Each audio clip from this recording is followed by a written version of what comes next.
Hello everybody, Father Bill Holtzinger here, and this is your Friday Reflection. Well, I'm not trusting my clerics. I just got back from the Priest Convocation. It's a Thursday afternoon, and the Priest Convocation is an annual gathering of, in this case, it was 130 priests, along with Archbishop Sample and Bishop Peter and the staff from the Pastoral Center.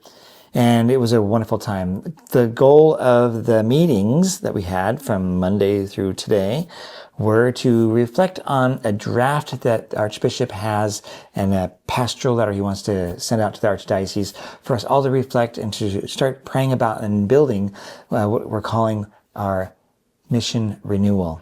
It's been already going on for several years with a focus on the priests and recently on schools, etc. So, but I'll get into the details about that probably next week and maybe even the week after that. So there's a lot to say, but the details are not being fleshed out, and that's kind of why Archbishop wanted to get some input from us priests. What are, are there any blind spots, things that need to be talked about, ways of saying things to make sure that they're clear? And it was really helpful, I thought, anyhow.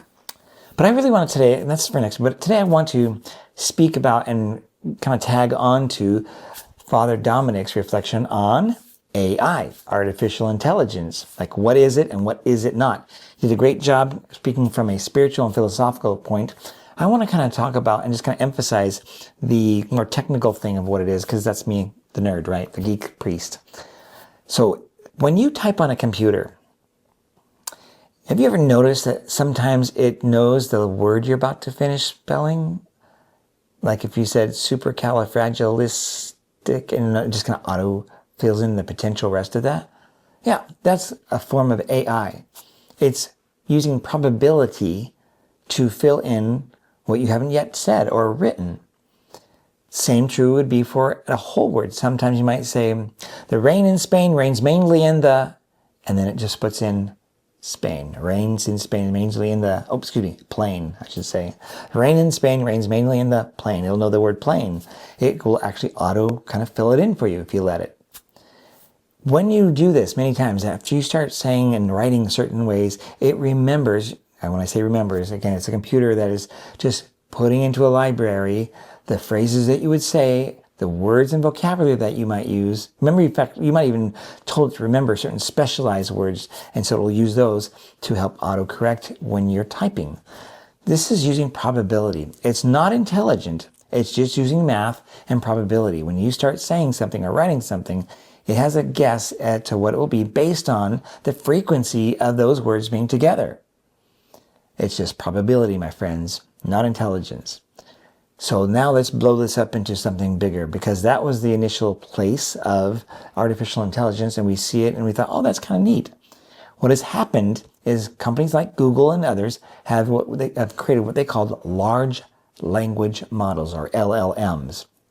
These are being used, and what are these? These are humongous databases of documents and books, not just words, but entire books, large encyclopedias of information from around the internet and also other documents. I remember not too long ago, well, actually it's probably now 15 years ago or so, Google was getting books and scanning all these books. In fact, there were issues of copyright potentially.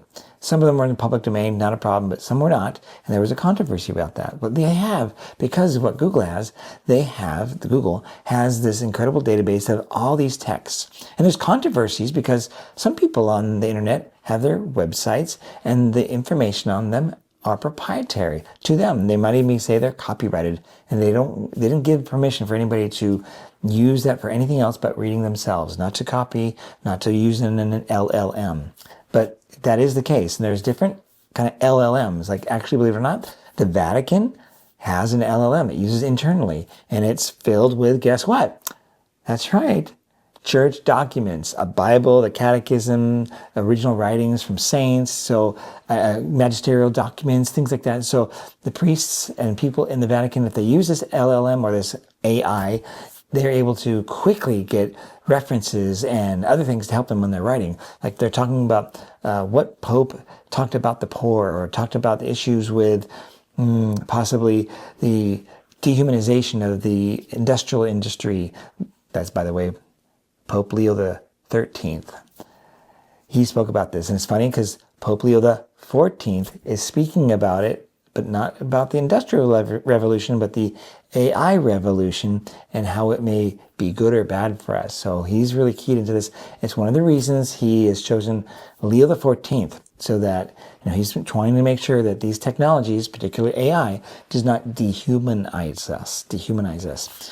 In other words, when we type something into a computer like web page that it's an AI that's using a LLM to figure things out, it's not a real person on the other side. It may be able to respond back to us like it is a real person, but it's because it's got experience of documents that it has in its database of similar kind of conversations.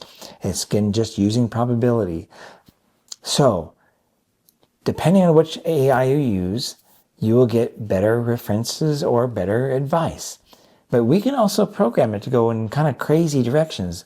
Like Father Dominic said, it's not good or bad. It's kind of a neutral thing. It's a tool, and it does some amazing things. And I'll share some things that it can do, some that are good and some that are bad. But we as Christians and just people in general, we're sinners, and we can take all kinds of things that are powerful and turn them for evil. We have the capacity for that, as well as the capacity for great good. So here's an example of something I experienced that got me, you could say, in trouble. I ended up telling a story that was not true. And it started with using Perplexity, which happens to be a particular AI. Could have been any other one. I just happened to be using that one. And I was working on a homily.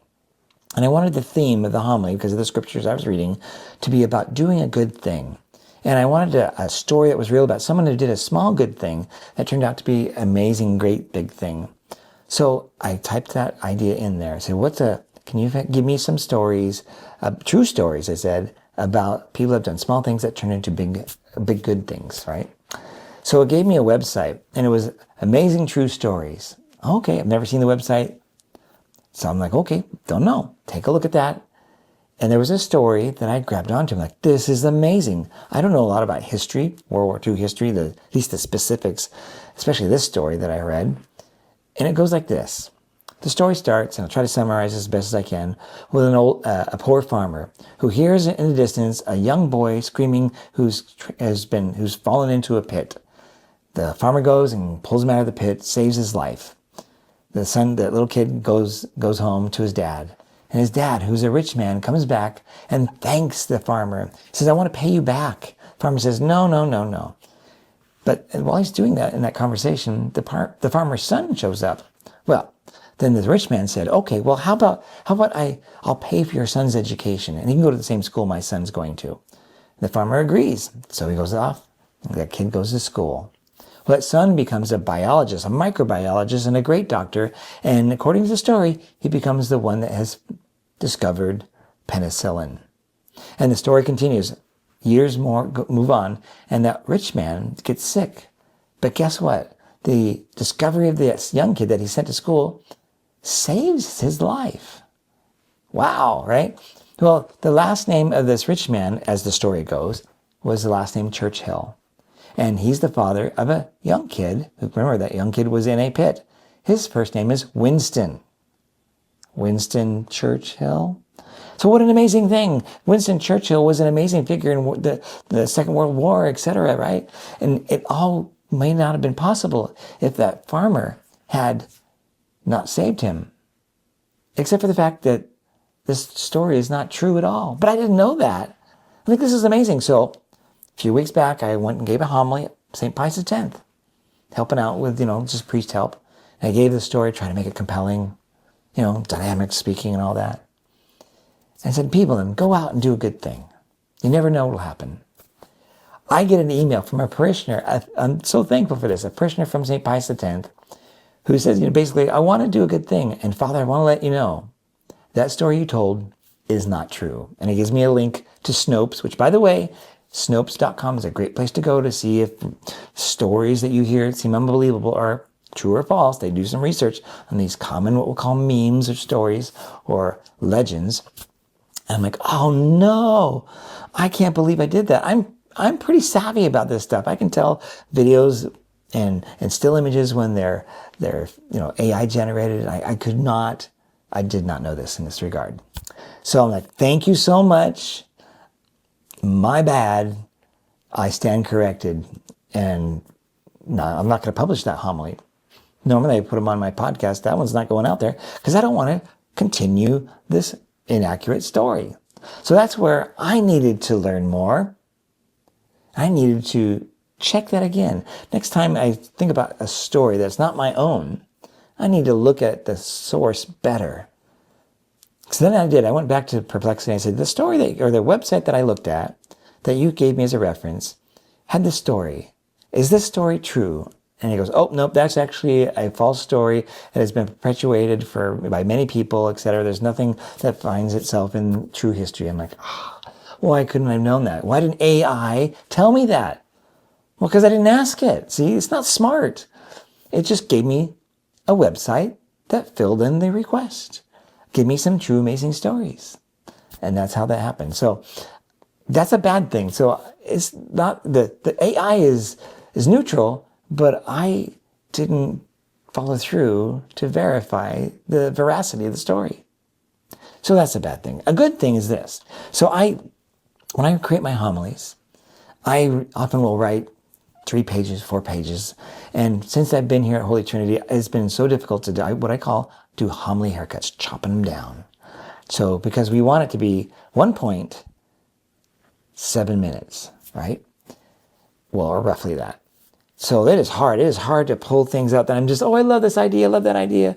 And I've gone back to my old homilies before I came to Holy Trinity. I look at them and I re-listen to them on occasion, and I get frustrated because I go all over the place. I'm not focused. The blessing of being here at Holy Trinity is it's really forced me to really get focused. And this is a tool. So I'll send the homily through, or paragraphs even, through an AI like ChatGPT or Perplexity, and there's other ones. I say, please reduce this text by 1/3, let's say. Or make this more readable. It's my homily, but I have to go back to it. It gives me an idea, or it gives me a refresh of it based on probability of some of the things I've said and other people have said similar. And I have to go back and I kind of have to add things or change things and make it again mine. So it's my homily. I don't just say, hey, here's a homily, and then I give it straight from AI. But it's allowed me to find an objective way to pull out things that are extraneous, because it figures that out. That's one of those things. There's many other things like this. When I'm doing the prayers of the faithful, I even say, please review this for grammar or punctuation or, beyond spelling. And it catches those things, and I call thanks. So it is powerful. It can do great things for good, but also when misused, it can be really evil. Someone could actually then look up something with some kind of AI chatbot, we call them, or an AI website, and find out things to harm people. And that's evil. You and I need to be then using these tools very aware of what's going on. Very clear. Their ability to make videos and audio, they can take my words from this very video and then just with a small little sample, then use that and my voice to say almost anything. So this is why when we are in doubt, the way to really make sure of things is to go to the person personally. This is we've seen these kind of things, and people do this with you might get an email from me, by the way, you probably may have, and it says, oh, dear so-and-so, I need your help, but I don't want anybody to know, or I'm trying to make this secret, I need to get some iTunes cards, or eventually they'll tell you that, or gift cards, which is not me at all. I would not do that. The only way to know, right, would be to come to me personally. People can use AI to start making phone calls and start conversations using other people's voices, like ransoming you, like saying, hey, this is your Aunt Tilly, or this is your nephew, and I'm in trouble and I need some money. And it sounds like somebody you know. It sounds like them because they've taken a sample, possibly of your whoever that is, and then had them say something that sounds like them. So it's very powerful. So I just want to kind of bring some more practical things. And if you haven't watched Father Dominic's video, I encourage you to do that. I just want to kind of get into exactly how does this work, from the most simple kind of stuff to also the implications of how it can be used for great good or for evil.